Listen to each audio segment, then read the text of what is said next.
Hello दोस्तों, आज की इस हमारी वीडियो में आप सभी लोगों का बहुत बहुत स्वागत है। दोस्तों, आज हम भारत रत्न महामना मदन मोहन मालवीय जी के जीवन पर विचार करेंगे। तो दोस्तों, मेरी इस पूरी वीडियो को देखने के लिए शुरू से लास्ट तक बने रहिएगा। दोस्तों, महामना मदन मोहन मालवीय जी ने भारतीय स्वतंत्रता की ऐसी नींव रखी जिसके परिणाम स्वरूप 15 अगस्त 1947 ईस्वी को हमारा देश स्वतंत्र हुआ। महामना मदन मोहन मालवीय जी भारतीय स्वाधीनता संघर्ष के नायक और साक्षी थे।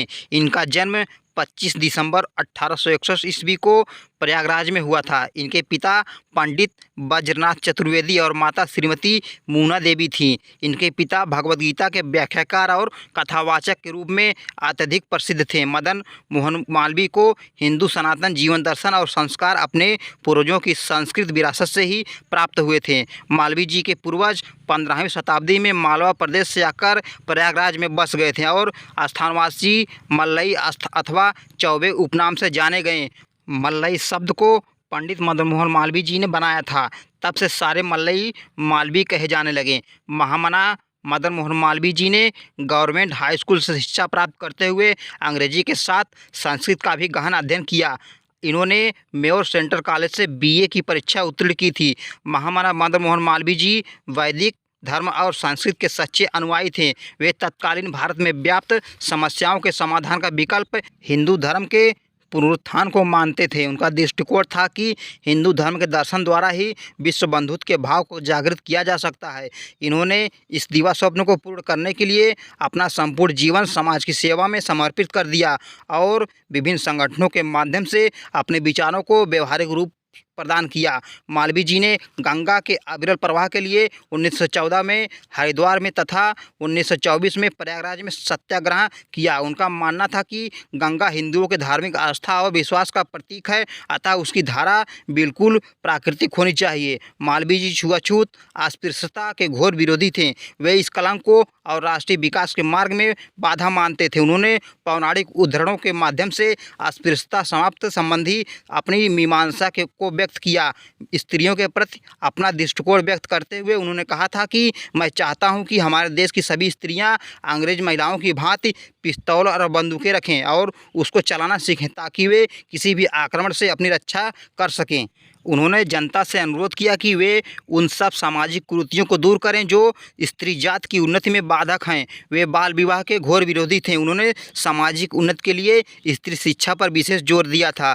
पंडित मदन मोहन मालवीय जी ने समाज के पुनरुद्धार के लिए जिन विषयों को केंद्र में रखा उसमें गौ रक्षा भी प्रमुख विषय था। उनका मानना था कि गौ भारतीय संस्कृति का सनातन केंद्र बिंदु है, इसलिए उन्होंने गौ रक्षा आंदोलन भी चलाए थे।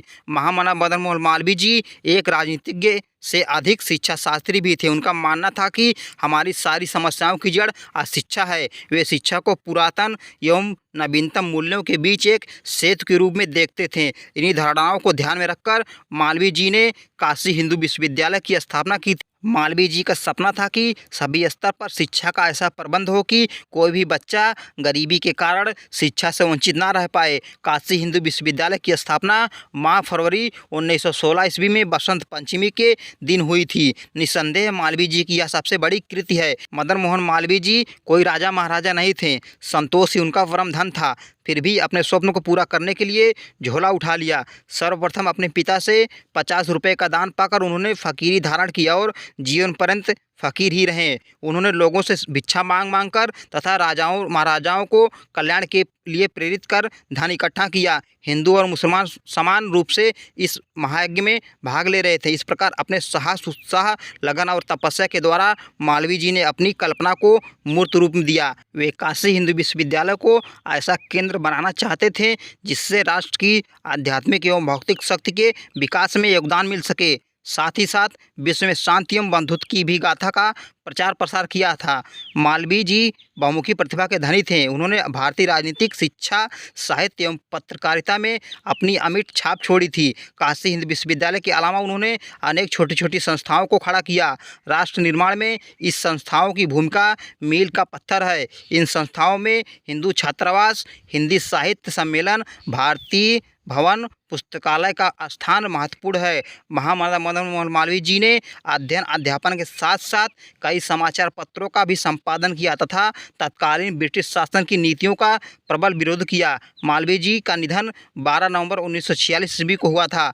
विलक्षण प्रतिभा के धनी राष्ट्रनायक मालवीय जी के महान कार्यों के प्रति कृतज्ञता प्रकट करते हुए भारत सरकार द्वारा उन्हें 30 मार्च 2015 ईस्वी को इन्हें देश का सर्वोच्च सम्मान भारत रत्न से सम्मानित किया गया था। इस प्रकार मदन मोहन मालवीय जी का संपूर्ण जीवन राष्ट्र के हित में रहा है। तो दोस्तों, मेरी यह वीडियो में समाप्त होती है। अगर यह मेरी वीडियो आपको अच्छी लगी हो, यह जानकारी आपको अच्छी लगी हो, तो मेरी इस वीडियो को लाइक और चैनल को सब्सक्राइब अवश्य कर लीजिएगा। तो दोस्तों, इसी साथ मिलते हैं नेक्स्ट वीडियो में नेक्स्ट टॉपिक के साथ। तब तक दोस्तों, जय हिंद, वंदे मातरम।